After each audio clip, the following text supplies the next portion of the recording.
Welcome back to the Two Blues podcast and to the latest episode of Loan Watch, a weekly series where we keep tabs on all of the Chelsea players on loan for the 24-25 season. And this week, we are focusing solely on Strasburg, Chelsea's sister company, Blue Co's sister company in League One. Narrowly avoided relegation last season, although they did finish 13th, 10 points above the drop zone in the end. It was fairly touch and go for a while. We had a couple of players on loan there last season. We now have Andrey Santos, George Petrovic, Caleb Wiley, as well as Diego Moreira, who has joined them on a permanent transfer.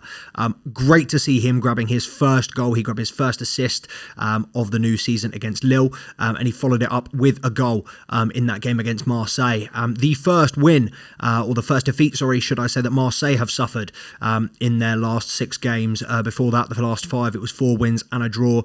Marseille in absolutely flying form under Roberto De Zerbi, building Prison FC over there in France. But Strasbourg have had a similarly exciting start to the season. Andrey Santos, named Young Player of the Month for August. He had a sensational start to the season. I believe he's already got 3 goals in 5 games. But it is nice to see all of the Chelsea players getting props, and we are now moving on to the goalkeeper situation, as the player in the media at the moment for his solid performances at Strasbourg is George Petrovic.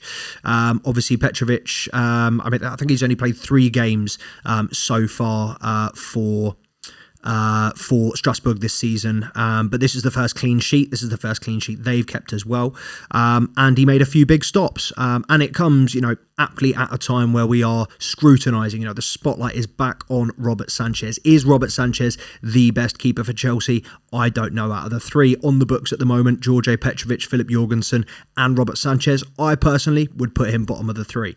I assumed, having seen George Petrovic go out on loan, even with his long-term contract, that he would be a write-off for this club, that he'd never play for this club again.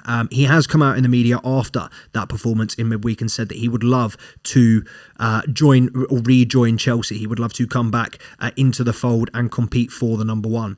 However, I think he could put in 38 world-beating performances this season. I really don't see a way back in for him. I think Maresca has been very stubborn with his goalkeeper situation, with his goalkeeper selection, and it's very clear that whatever leverage Robert Sanchez has on Enzo Maresca is a pretty juicy bit of info.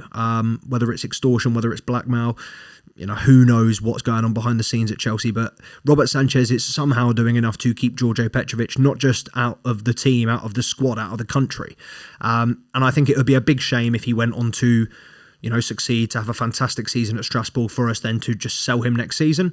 I would like to think the 2 keepers that we have on loan at the moment that I want back in the fold, George Petrovic and Gaga Slonina, both of whom have made great impressions. Slonina at Barnsley, I think, albeit we haven't done an episode since they took that 7-0 thump into Manchester United, but he's still very much revered among the Barnsley fans. Strasbourg fans seem to have taken to George Petrovic very, very quickly. And similarly with Diego Moreira, he's not a player on loan, so not going to comment on him too much, but fantastic to see. I was kind of a little bit miffed the way that Chelsea had treated him, for a little bit of profit. I think it might have been, there were reports it was kind of under 2 mil, but then people came out and said it could be up to 5-6 mil. Who knows? Whatever the profit was for Bowley, that's fairly minimal. So I wasn't best pleased at the way he was treated. However, fantastic to see him playing, fantastic to see him. And I think he's doing it as a fullback as well. You've got Caleb Wiley on the left, Diego Moreira on the right. I think they've got a great, young, exciting team. And at the heart of it is obviously Andrey Santos. Now, he didn't have the season that we were hoping last season. The second half of the season when he went on loan to Strasbourg, he showed a lot more of what we were hoping, and I'm glad that he went back to them. But his performances last season and this season, even at Strasbourg, chalk and cheese. He's played 5 games, I think it is this season, scored 3 goals. But what I like so much about Andrey Santos is his ball carrying abilities. He's a real complete box-to-box midfielder, and I feel like his maturity, I feel like the way he plays like a man 10 years older, 15 years older, with a lot more experience in the top leagues. Bearing in mind he's come from South America as well, so I'm not questioning his skill, his flair, his touch, his dribbling, his distribution even. We know that that's quality, but he's such a hardy midfielder, and when he sits kind of a little bit deeper, winning aerial duels, winning tackles, I think he's a very, very solid player. And all round this year, I think he's shown why I said multiple times, kind of in going back kind of last pre-season under Pochettino, I said that there'd be room for one of the two, Andrey Santos or Casadei in the squad. I would have liked it to be Santos.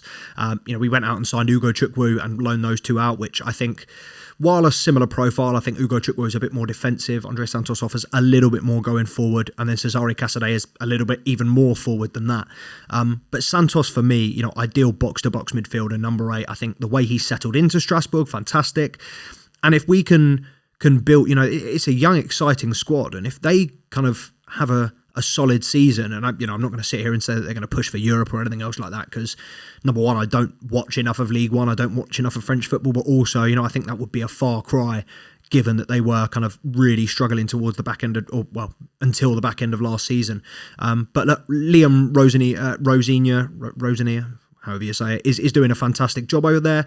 Long may that continue. And just falling back on George Petrovic, I just wanted to kind of run through, and I really don't like judging players off stats. I'm a very much an eye test person. I think you've got to watch a player, see how they play. The eye test, the initial eye test for me is crucial in how they do in a Chelsea shirt. For me, George Petrovic passed, Sanchez didn't.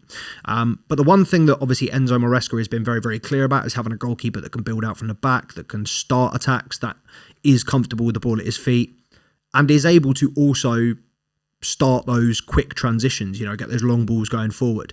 And while, everything, save percentage, claims and everything else like that, in the box, all reads well for Sanchez when you compare it to Petrovic. Obviously, errors leading to goals, that's a stat that should go without saying is the most crucial stat as a goalkeeper. It says here, and this shows you also how poor stats are at judging people. It says here on FootMob that his errors led to goal. I was going to say it's per 90. It's 2. So he's had 2 errors that have led to a goal already this season. George Petrovic, of course, has had none. But again, the one that confused me the most, and I'm going to put it as per 90 here. But George Petrovic's pass accuracy, 73.6%. Nothing to write home about, but fairly solid. Accurate long ball, 6.67 per 90, with a long ball accuracy of 36.4%, which I would say is pretty dire.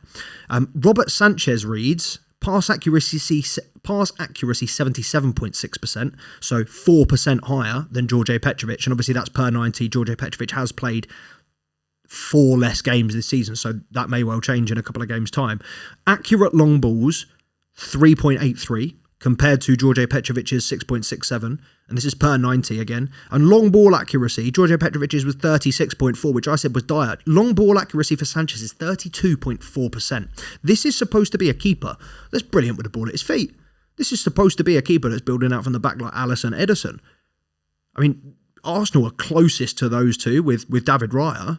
There's not another keeper in the league that is close to those two, but Robert Sanchez is far from it. I'd take a lot of keepers in the Premier League over Robert Sanchez, and I just think, that like I said, I don't like to go off stats, but that just shows, even when you look at the statistics, because I'm sitting here thinking, you watch him week in, week out, what must Enzo Maresca be seeing that we're not?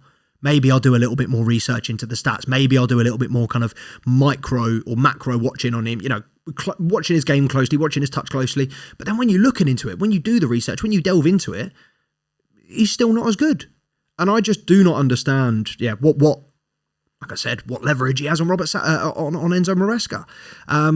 But it is a situation that does need to be addressed come the end of the season. I'd like to get a little bit more clarity from Enzo Maresca if someone does ask him in the press about George Petrovic potentially coming back into the fold.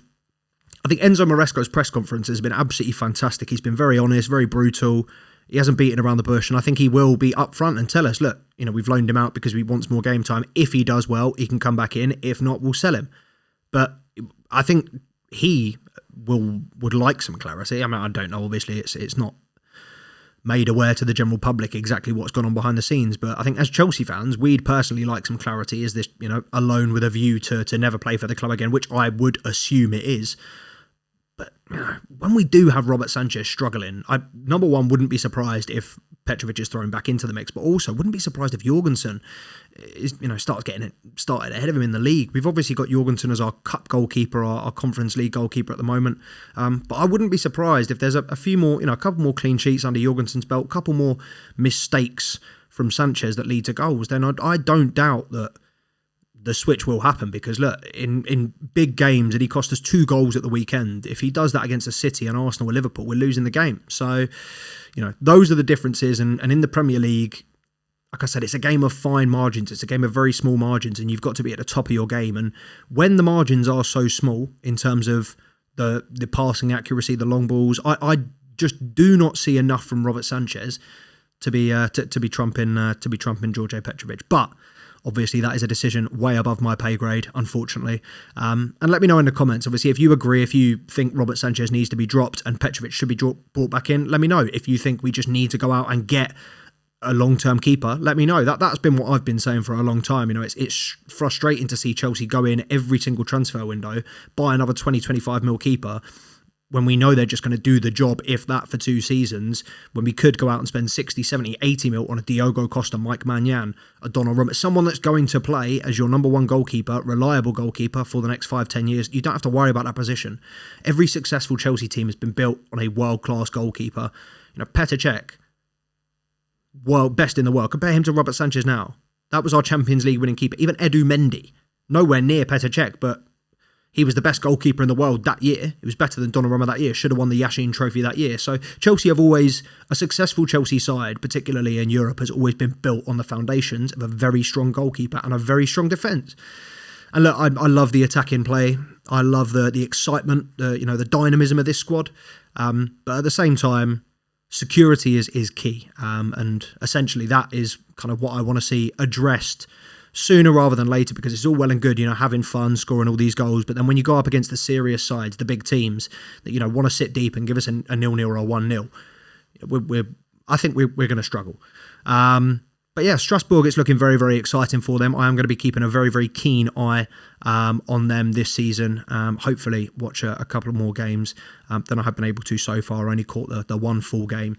But yeah, great to see, obviously, Andrey Santos blossom in, George Petrovic as well, Diego Moreira, Caleb Wiley, just 4 of the players, 3 on loan. Obviously, Moreira's not, again, part of this loan watch, but it's, just nice. I got to mention him when he succeeds. But yeah, this was, a Strasbourg-focused episode. Next week, we will be back to normal. I will be covering the majority of players on loan. Obviously, well, I say obviously, it's international break next week as well, which gives us a little bit more time and opportunity to delve into it. But yeah, drop us a comment. Make sure you like, subscribe to the channel if you're not already. Follow Out 2 Blues podcast. And we will be back tomorrow night. Obviously, Chelsea are in action in the Europa Conference League against Genk. So I'll try and do a live match or pre-match stream. But I will, as always, be there with a live match reaction as soon as the whistle drops, as soon as the whistle blows tomorrow. Make sure you're on this channel for a live match reaction to Chelsea Genk. See you then.